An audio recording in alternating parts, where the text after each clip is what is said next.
Hey guys, welcome back to the shop. I told you, I think last week, I was going to give you an update on the Snowblower Jeep. I've been researching quite a bit, trying to get the Snowblower to work hydraulically. You see that on tractors and bobcats and things like that. There's snowblowers on them. I've run into a dead end trying to get this to work hydraulically. Nobody thinks I can do it with the 75 horsepower F-head that I'm putting in the back.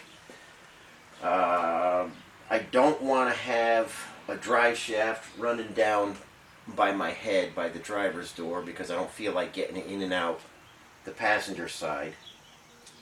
So I have decided to abandon the complete snowblower rig, and the whole undercarriage is going to come off, and the hard top and the doors are going to come off. And the trouble is with those, I seam sealed them in there and then I painted it. The Jeep will need to get painted again.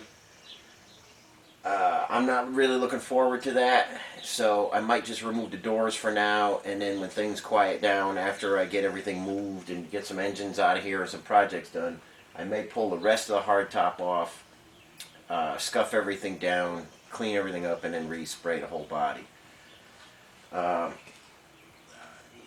Maybe I didn't get to the right hydraulic guys. I tried, guys all over the country that really knew. I talked to the guys who make the pumps and the hydraulic motors, and they just don't think it's going to work, and it's way too expensive to go through all that and not be able to move the snow.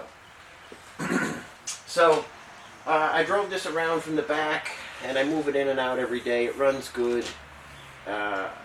We did not get any snow this winter, and I don't want to have a vehicle tied up with a huge snowblower unit in the front and an engine in the back. I don't want to have it tied up and not use it. So I'm going to strip it down of all the snowblower stuff and just use it as a regular Jeep.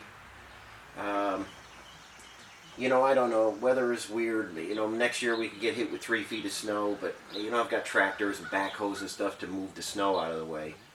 And I don't know if we'll be here in Connecticut the rest of our life or whatever. We may one day just get out of here and move somewhere warmer. I just don't know what's going to happen. But for now, sadly, with all the work I have involved in this and the engine that I have with the PTO on it, none of that's going to get used. And I'll show you along the way as it comes apart, and we'll just start driving this thing as a regular Jeep. So I know a bunch of you guys were following along, and I was hoping to see this blow some snow one day, but plans have changed, and we're just going to move on to some other things.